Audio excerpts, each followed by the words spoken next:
Hi there, welcome to Chesapeake Bites. I'm Chef John Shields, founder of our Common Table. Join us as we travel around the bay, taking tasty bites of all that Chesapeake has to offer. In this series, we present one recipe every Wednesday, demonstrating how you can eat well, protect our environment, and rebuild our local food economy one dish at a time. Okay, we're going to make some Crabfulicious Cakes. Probably never heard of them. It's a whole new way to stretch the precious protein. So I'm going to show you how we do it. It's some people might call me a Chesapeake heretic for doing this, but we've done it, and people seem to be loving these crab cakes. All right, so the idea is we want to stretch protein. Crab has been very, very expensive. Not only expensive, but sometimes hard to come by, especially our local bed. So I'm pulling out my cookbook of Chesapeake Bay cooking with myself and getting the recipe for the Gertie's crab cakes. I'm using that batter as the base to these crab cakes. All right, so let's put the batter together first. So it's going to take a couple of eggs there, and I'm going to put 1, 2, 3, 4 heaping tablespoons of mayonnaise. And then I'm going to get myself some mustard, about 2 teaspoons of mustard. You can use a Dijon, you could use a dry mustard, whatever you like. Then I'm going to put a little bit of salt and black pepper in there. Couple little drops of Tabasco, just to spice it up a little bit. And then we're going to have some Worcestershire sauce. You find Worcestershire sauce in most Chesapeake, at least early American Chesapeake recipes. So that's going to take 1, 2 of that there. Going to stir all of this around. And once again, this is your basic crab cake batter. Now, the recipe from my grandmother doesn't actually call for this, but I like it, and I use some Italian parsley. It's also known as a flat leaf parsley. It not only makes it look really pretty, the cakes, but parsley, flat leaf parsley, actually does have flavor. It is an herb, and it's quite useful. So I'm just putting a couple tablespoons of those in there. And ladies and gentlemen, we now have an official crab cake batter. If you want, doesn't end in the recipe either, but sometimes I put just a little lemon juice in there, which is lovely. Okay, we got it. So I'll put this off to the side. And now we're going to get to the meat of the matter. First, the star of the show, from Cambridge, Maryland, and J.M. Clayton, the oldest seafood packing plant on the Chesapeake Bay, we have some absolutely gorgeous lump crab meat. This stuff is gold. I call it Chesapeake gold. Now we're going to just gently pick through here just to see if there's any big pieces of shell or anything. Those people down at Clayton's are very good with their picking, and they generally have a very clean. Here, I found a piece there. And there we go. We got through a whole pound of this beautiful, beautiful crab meat. It has so much flavor, just so much flavor. So the way this happened is that a couple of years ago when crab prices started going outrageous, and then there didn't seem to be enough crab to go around, I thought, does this mean it's the end of the crab cake? And I thought, I don't think so.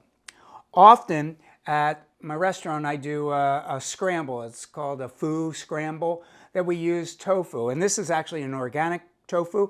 It comes from the Chesapeake Bay watershed.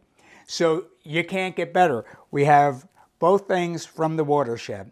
So I noticed when I was making the foo scramble that these pieces, as I was crumbling them, the tofu, were not dissimilar to little pieces of flakes of crab.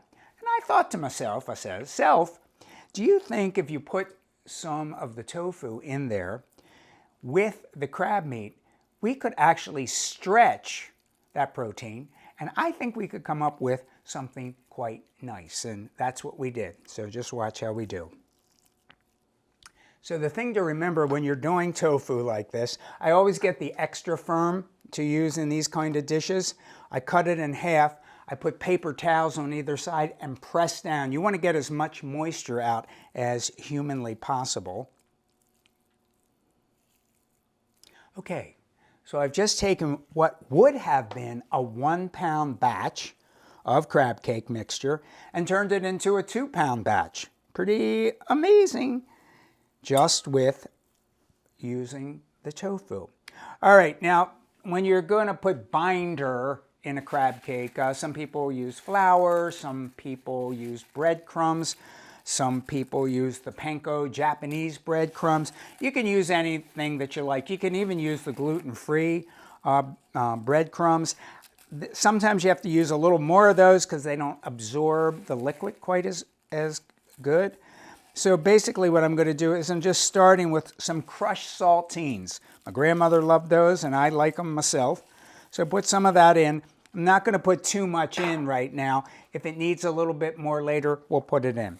Okay, toss this all together. This is what I call the care and handling of crab cakes. Gentle, gentle, gentle. All right, remember that batter we made? I happen to have it right here. So we're going to take our batter and get all of this goodness into the bowl, like so. And then I'm going to use these very own hands of mine and just gently, gently toss everything together.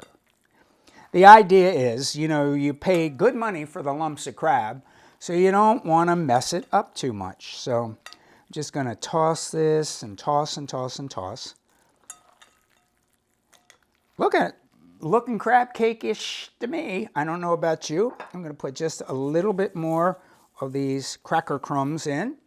I'm going to do one more toss, and then what I like to do is I always like to put the crab cake mixture into the refrigerator for at least an hour before I form the crab cakes and cook them. Whether you're going to saute them, broil them, deep fry them, whatever. That 1 hour gives the time for all that liquid to get soaked up by whatever binder you use. So let's put it in the Frigidaire and I'll be back. All right, well, our crab cake batter sat into the refrigerator for an hour and it firmed up quite nicely. At the end, I put an addition of the Old Bay. You know, it's the ubiquitous seasoning of the Chesapeake. Anything that has crab, seafood, shrimps, anything, you have to have that little waft of Old Bay in it. All right, so what I'm going to do, I'm going to saute these cakes today. You can saute, you could broil them, you could deep fry them, you could do a combination of baking, frying. As you see what I'm doing here, I'm gently pressing on these. I'm not pushing down real hard, just go like this. I'm just really using my hands here to form the cakes together. So there we go, we got the cakes. Oh my God, they're holding together really, really nicely. All right, so let's take this here, and then I'll show you how you cook these little bad boys up. And the nice thing about doing a Crabfulicious cake, you can make them bigger if you want to, because the cost isn't going to be so big. All right, so now I just have a little tiny bit of oil in here. It's not like a deep fry. I'm using canola oil. You could use whatever you like. And the reason I like to at least use a little bit of oil when I'm making a crab cake or something like that, I like to get that little bit of crunchy outside. So you really theoretically could just get it seared on one side, seared on another side, and you could slip it into an oven, a 350-degree oven, and just leave that in there for another 10 minutes or so, 10, 12 minutes, and you're ready to go. So, but we're going to do it just like this. And you can just sit there and watch them sizzle. All right, these little babies are all sauteed up. About 5 minutes on each side is all you need. I'll get rid of this plate here. And now what I did is I have a plate down here with some paper towels, and I always do that with my crab cakes. That way you can just get any of the excess oil off of the crab cake very quickly. Look at these, they look beautiful. And just take a little bit like that, and you're there. You have absolutely amazing Crabfulicious Cakes. It's another wonderful way to stretch the protein and to keep our bay healthy. You know, when we don't have quite as many crabs, this is going to make us able to still enjoy everything about Chesapeake living. So until next time, let's get eating.